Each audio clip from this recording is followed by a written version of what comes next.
Students, so in previous classes we started second unit mineral nutrition and enzymes. The subtopics of mineral nutrients and enzymes are mineral nutrition, mineral ion uptake, nitrogen metabolism, protein synthesis and enzymes. Again, the first topic, mineral nutrition, having some other components are there. What is means by mineral nutrition? What are the components are there? Here, essential and non-essential elements, essential elements, functions and deficiency symptoms, role of essential elements and deficiency symptoms, and chemical fertilizers. So plants take up mineral elements in the form of inorganic ions dissolved in soil solution. Hence, they are not readily soluble in water. Roots only absorb this one, and they help for build up over many years for the plant. After the 18th century and 19th century, mineral ions are recognized. Hence, they are called as essential and non-essential elements. They are classified into two types, macronutrients and micronutrients.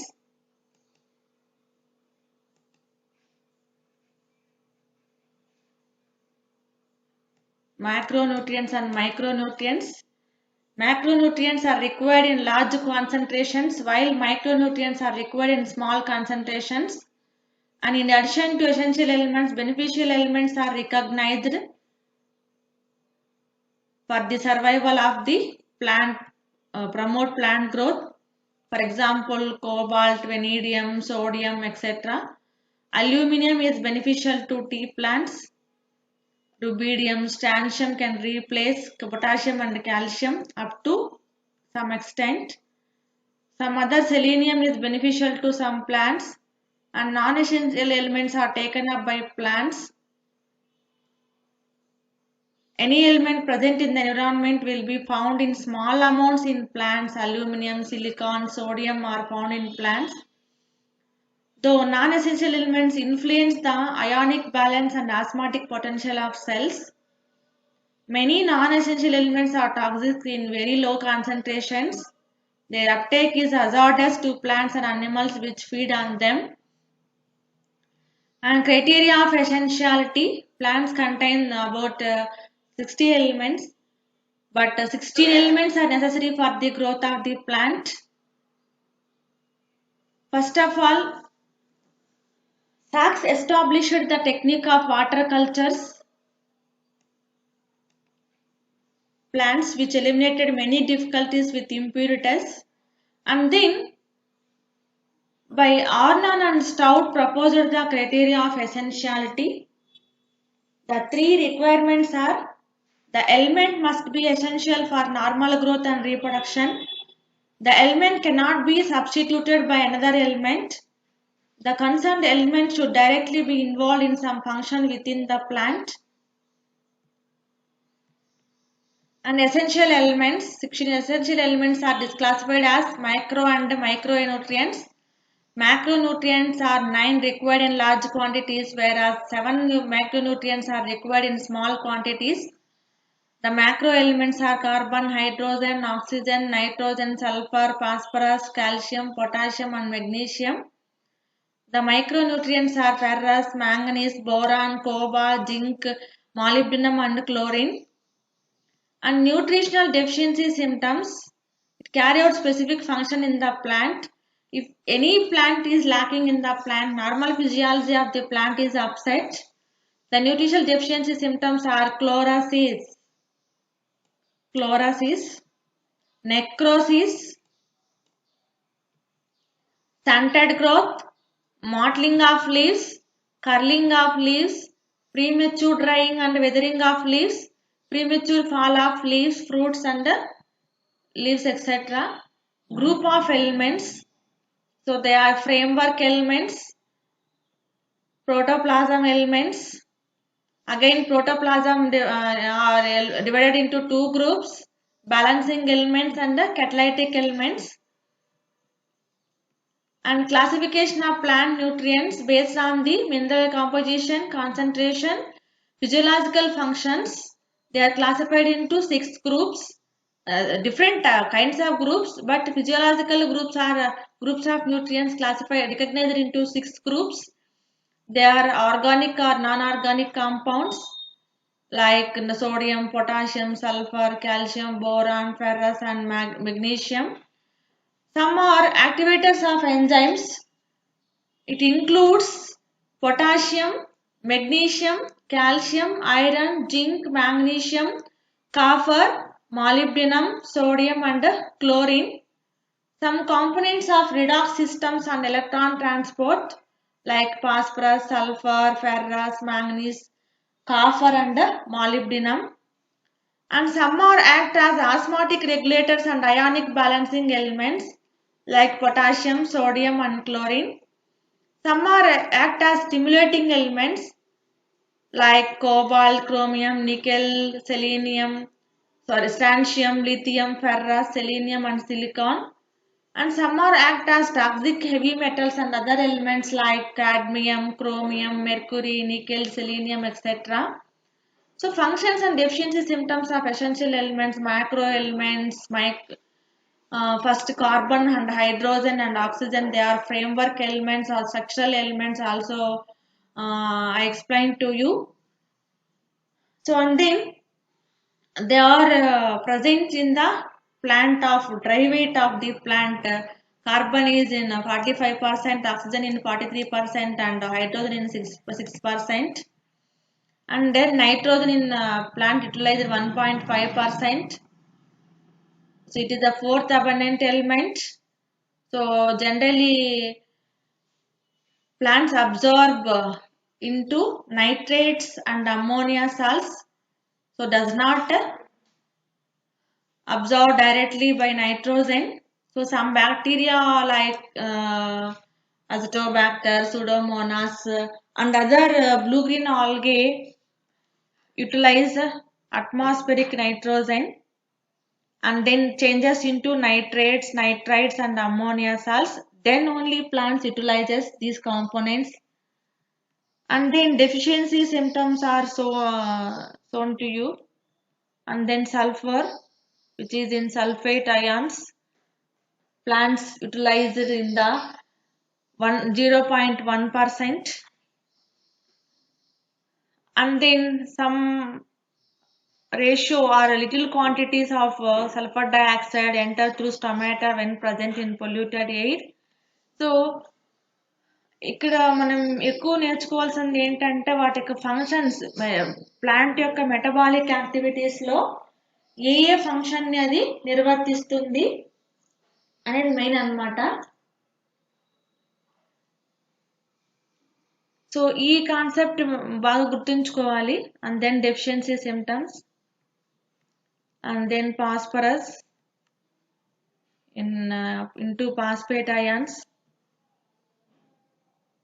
So functions are nucleic acids, phospholipids, coenzymes,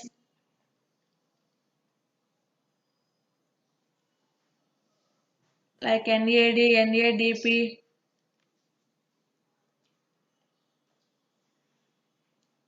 energy rich compound ATP. The highest of percentage of phosphorus occurs in the meristematic regions. So deficiency, most of the deficiency symptoms are similar to the characteristic main yellowish in color. Some symptoms are changes. And calcium into calcium ions generally present in the cell wall of membrane and middle lamella, and it activates some enzymes and also a small amount for mitosis. And then potassium, it is exchangeable cation. It is essential for functioning of about 40 enzymes as an activator. And then magnesium. Plants require 0.2% of the dry weight of the plant, and it absorbed as magnesium ions from the soil. It is a main component in chlorophyll, which is in photosynthesis would not occur. And then today's topic is micronutrients. So mineral elements which are required in small quantities are called as trace elements or micronutrients. Their requirement ranges in between 0.1 to 100 pm. Micronutrients are specific and they cannot be substituted by others. They play a direct role in metabolism. Plants do not show normal growth in the absence of these elements. The essential microelements or trace elements are ferrous, magnesium, boron, cobalt, zinc, molybdenum, and chlorine. The precise manner in which the micronutrients affect the various metabolic processes is not known, but in all plants they are essential for normal growth and functioning. First one is iron.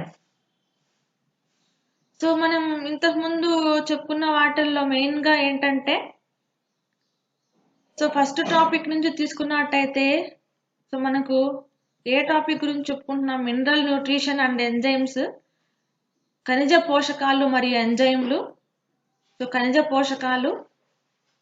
పోషక లవణ శోషణ ఎలా జరుగుతుంది, నత్రజని స్వాంగీకరణం, నత్రజని జీవక్రియ, protein synthesis లేదా ప్రోటీన్ల సంశ్లేషణ మరియు ఎంజైమ్లు.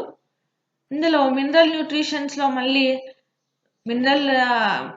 ఖనిజ పోషకాల యొక్క పరిచయము, ఆవశ్యక అనావశ్యక మూలకాలు, ఆవశ్యక అనావశ్యక మూలకాల యొక్క లోపం వల్ల కలిగేటటువంటి మొక్కల్లో లక్షణాలు, వాటి యొక్క పాత్ర, రసాయన ఎరువులు.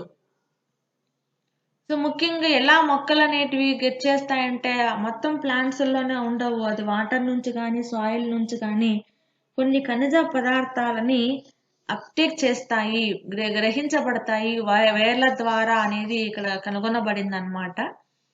సో దాంట్లో మెయిన్గా ఏంటంటే ఎలా కనుగొనబడింది అనేది నెక్స్ట్ ఇంకా చెప్తా నేను ప్లాంట్ అనలైజర్స్లో, డిటెక్షన్స్లో.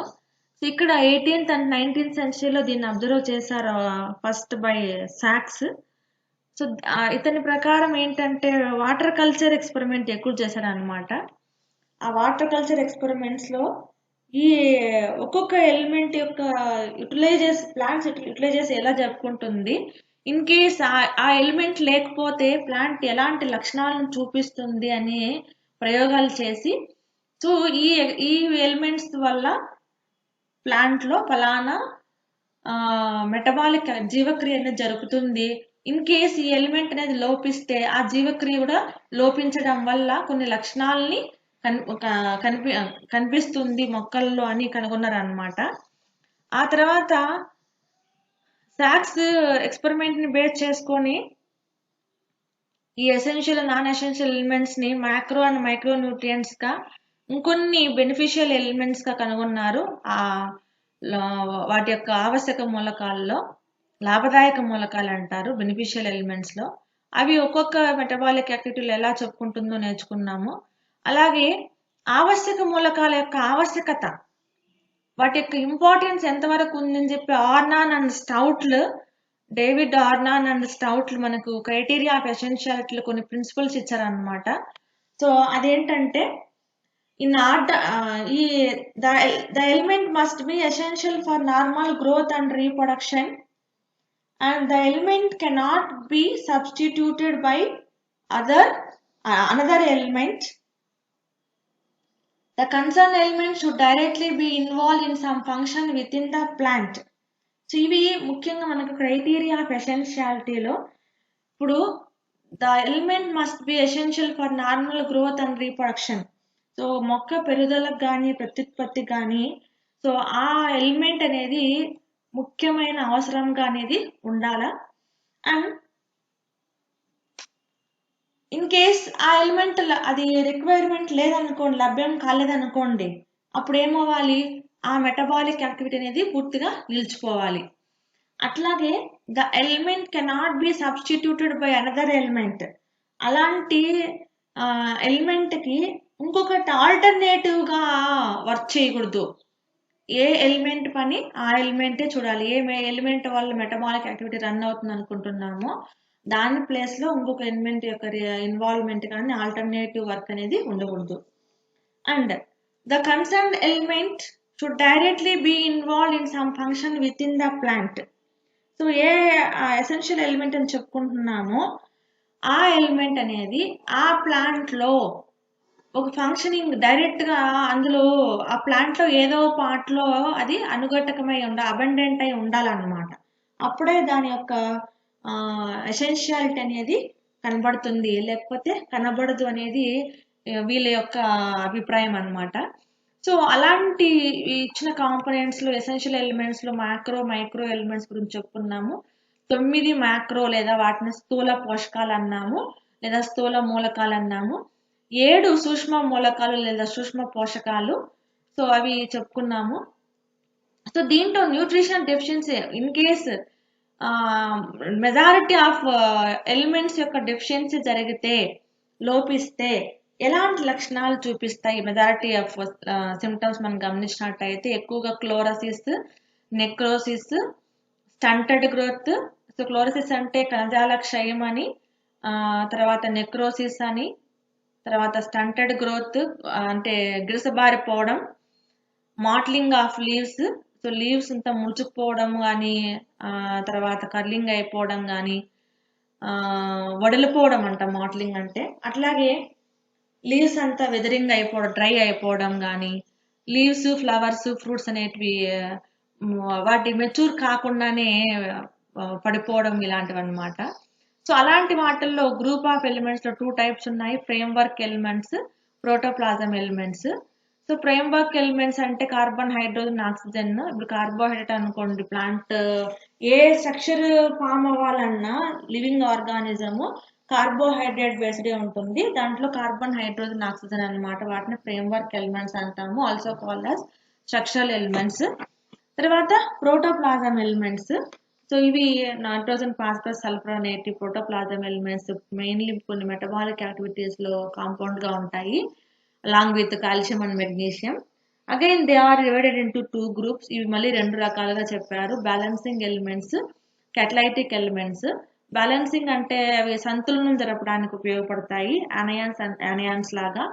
కెటలైటిక్ ఎంజైమ్ ఎలిమెంట్స్ అనేటివి ముఖ్యంగా ఏంటంటే ఎంజైమ్స్ ని ఫామ్ చేయడానికి ప్లస్ అవి చర్యని వేగవంతం చేయడానికి హెల్ప్ చేస్తాయి.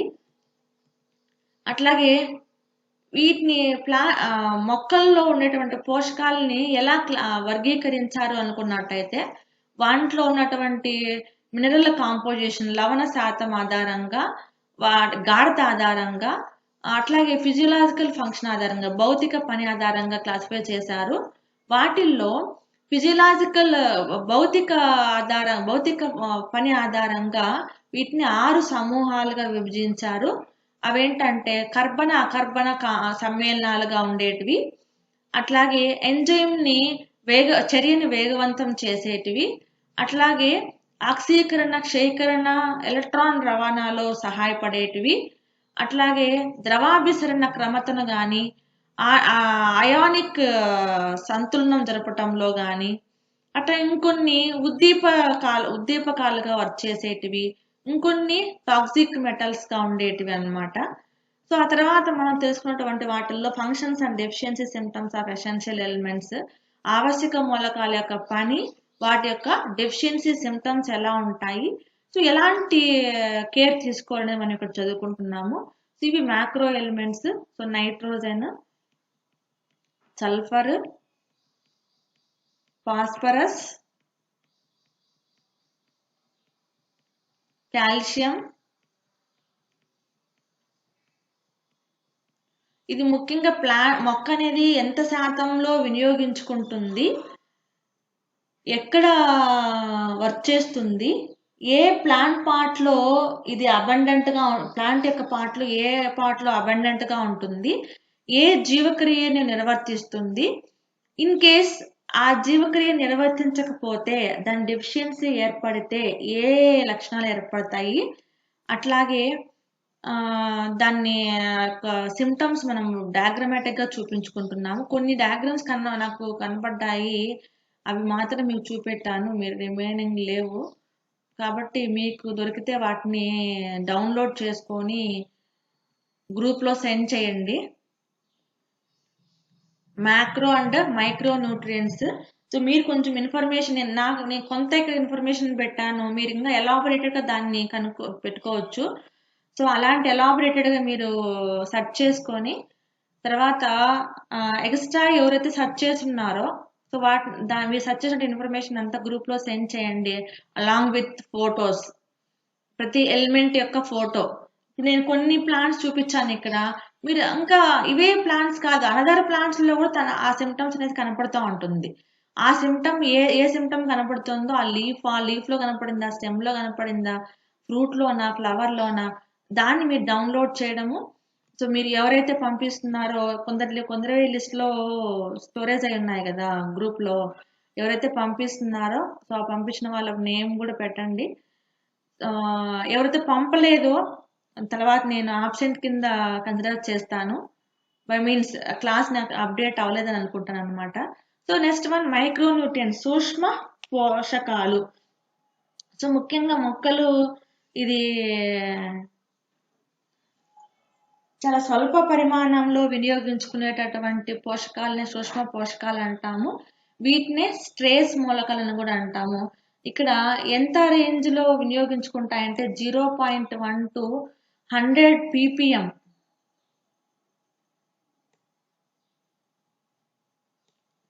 రేషియోని వినియోగించుకుంటాయి. సో ఇలాంటి పోషకాలు అనేటివి స్పెసిఫిక్గా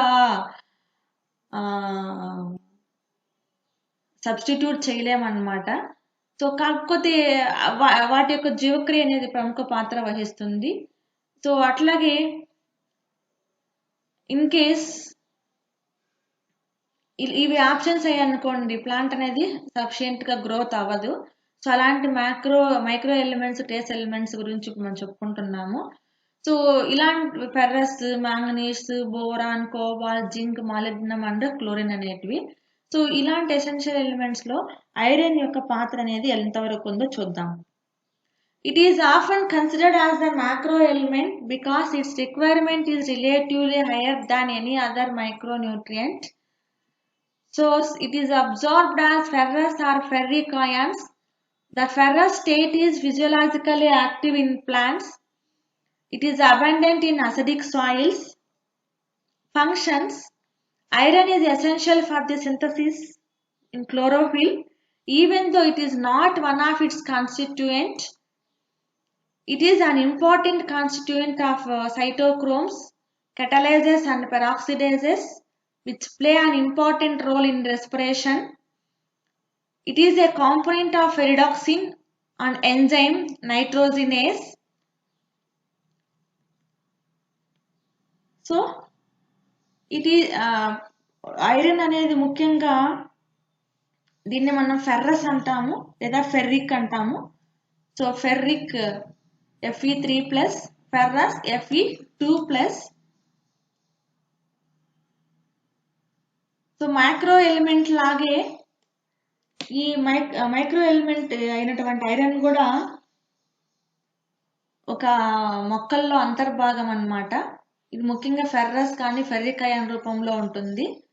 ఈ భౌతికంగానే మొక్కల్లో ఉంటుంది అన్నమాట. ఏ స్టేట్ లో ఉంటుందంటే అసిడిక్ సాయిల్స్ ప్లాంట్స్ లో ఎక్కువగా.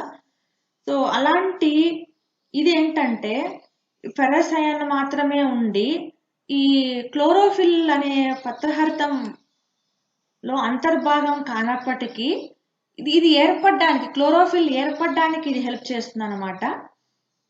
అట్లాగే కొన్ని ఫోటోసింథసిస్ ప్రాసెస్ ఉన్నాయి కదా, వాటి ఎలక్ట్రాన్ ట్రాన్స్పోర్టేషన్స్ లో మెయిన్గా ఏంటంటే ఈ cytochromes,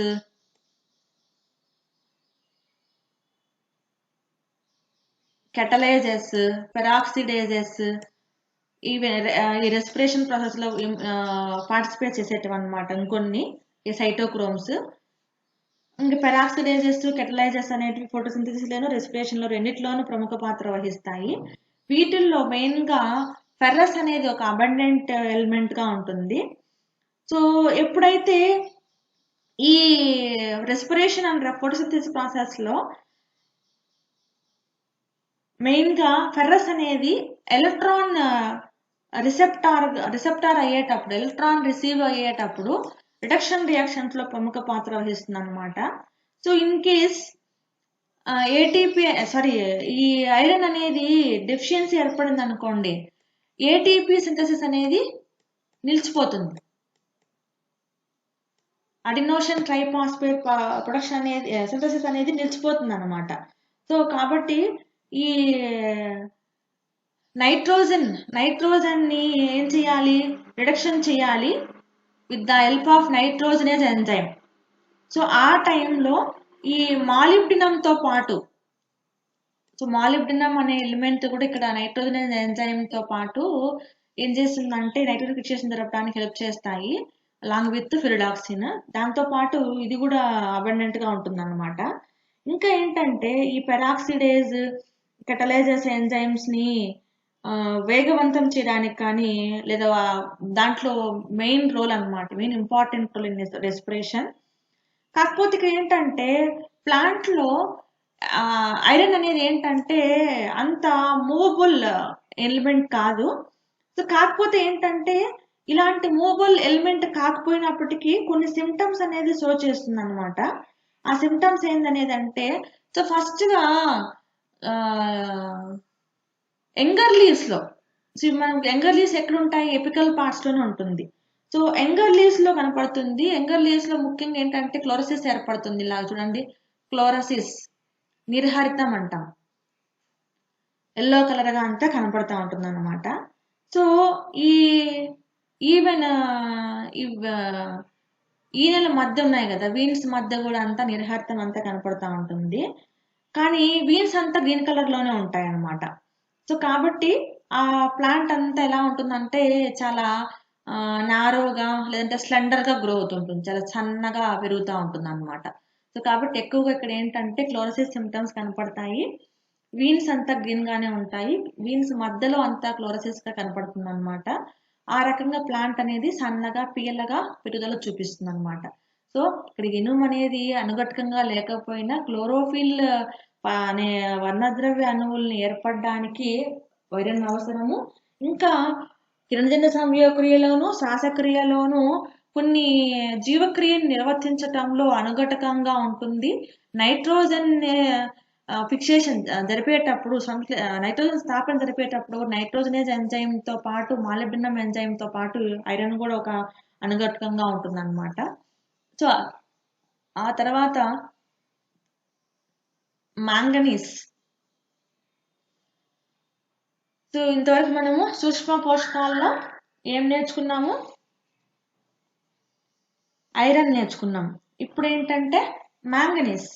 so manganese constitutes 0.05% of the plant source. It is absorbed as manganese ions. It is deficient in alkaline soil because it is converted as unavailable form. Function: it is an activator of enzymes of respiration and nitrogen metabolism.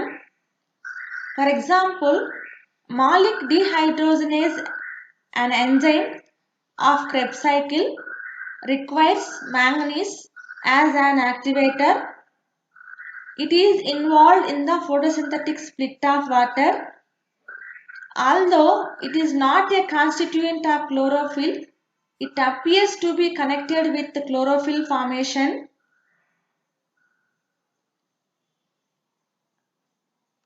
And manganese.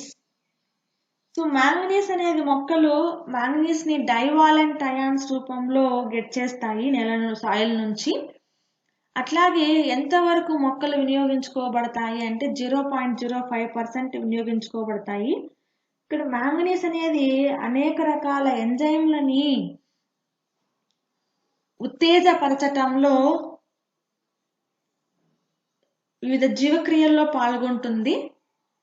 అట్లాగే కొన్ని ఇక్కడ Krebs cycle తీసుకోండి. Krebs సైకిల్లో participate చేసేటటువంటి Malik dehydrogenase enzyme కానీ ఆక్సాలోసక్సినిక్ carboxylase enzyme కానీ వాటిని manganese అనేది ఒక యాక్టివేటర్గా వర్క్ చేస్తుంది అన్నమాట. వేటికి malic dehydrogenase enzyme and oxalosuccinic carboxylase enzyme.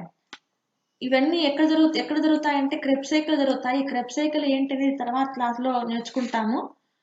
And ఇంకా ఏంటంటే ఈ కార్బాక్సిలిక్ యాసిడ్ యొక్క ప్రిపరేషన్స్ లో కూడా కార్బన్ అసిమిలేషన్ యాక్టివిటీస్ లో బీటా కార్బాక్సిలేజ్ ఎంజైమ్లకు కూడా మ్యాంగనీస్ అనేది ఉత్ప్రేరకంగా ఉంటుంది. ఇంకా ఏంటంటే ఈ నైట్రోజన్ అసిమిలేషన్ ఉంటుంది కదా, నైట్రోజన్ అసిమిలేషన్ లో నైట్రేట్ రిడక్టేజ్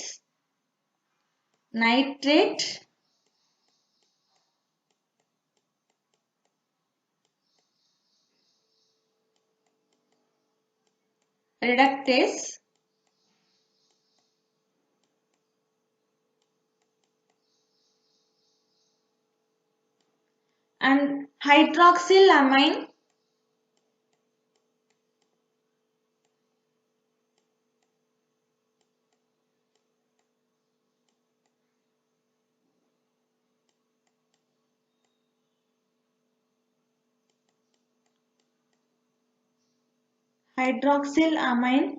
రిడక్టేజ్ ఎంజైమ్స్ ను కూడా ఏం చేస్తుందంటే మ్యాంగనీస్ అనేది యాక్టివేటర్ గా వర్క్ చేస్తుంది అనమాట.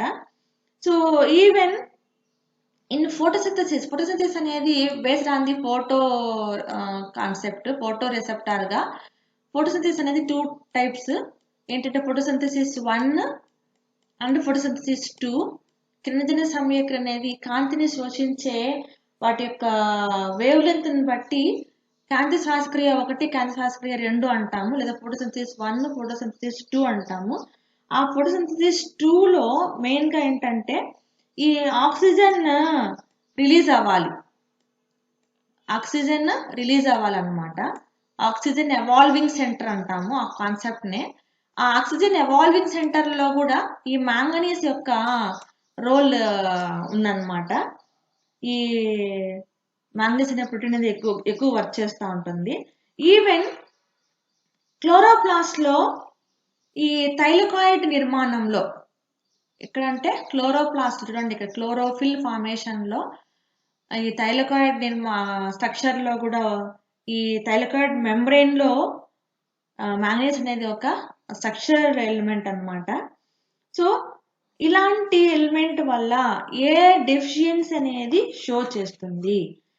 ఇన్ కేస్ ఇన్ని చెప్పుకున్నాం కదా, క్రెబ్స్ సైకిల్లో కొన్ని ఎంజైమ్స్ ని ప్రేరేపిస్తుంది అన్నాం, నైట్రోజన్ అసిమిలేషన్ లో ప్రేరేపిస్తుంది అన్నాం, క్లోరోఫిల్ అణువుల్లో ఏర్పడటంలో అంబెడెంట్ గా ఉంటుందన్నాం, కాంతి శ్వాసక్రియలో జరిగేటప్పుడు ఆక్సిజన్ రిలీజ్ అవ్వాలంటే కూడా వర్క్ చేస్తుంది అన్నాం, ఇంకా నైట్రేట్ రిడక్టేజ్, హైడ్రాక్సిలామైన్ రిడక్టేజెస్ లో కూడా హెల్ప్ చేస్తుంది అంటున్నాం. సో ఇన్ని మెటబాలిక్ యాక్టివిటీలో ఉండేటటువంటి మ్యాంగనీస్ అనేది లోపిస్తే ఏం జరుగుతుంది అని ఇక్కడ గమనించినట్టయితే చూడండి, ఇక్కడ ఇది మోనోకాట్ ప్లాంట్, ఇది dicot plant. So the symptoms of manganese deficiency are chlorosis and necrosis. చూడండి, ఇక్కడ chlorosis and necrosis spots on older leaves. Iron shows in younger leaves, but manganese shows in older leaves. So, its deficiency occurs in alkaline soils, but not in acidic soils. It only shows in alkaline soil plants.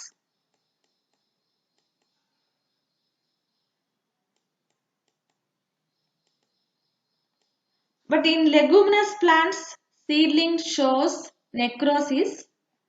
It is a leguminous plant. It shows necrosis, and gray speck of warts in wort plant, gray speck of wort. So మీరు ఈ word plant లో ఈ manganese deficiency symptoms ని download చేసి పెట్టుకోండి. And marsh spot of piece,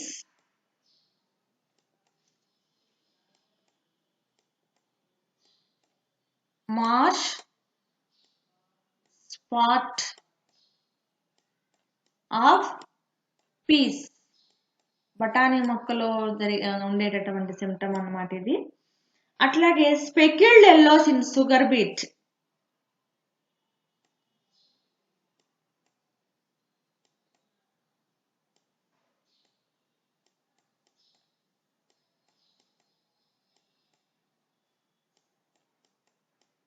స్పెక్యుల్డ్ yellows. So ఇది manganese వల్ల లోపం వల్ల జరిగేటటువంటి లక్షణాలు అన్నమాట. ముఖ్యంగా ఈ క్లోరోప్లాస్ట్ స్ట్రక్చర్ అనేది దెబ్బతింటుంది. ఎక్కువగా నిర్హరిత లక్షణాలు, క్లోరోసిస్ అట్లాగే నెక్రోసిస్ సిమ్టమ్స్ కనపడతాయి. ముఖ్యంగా ఏంటంటే ఓల్డర్ లీవ్స్ లో కనపడతాయి, ఆ తర్వాత యంగర్ లీవ్స్ లోకి వస్తాయి అన్నమాట.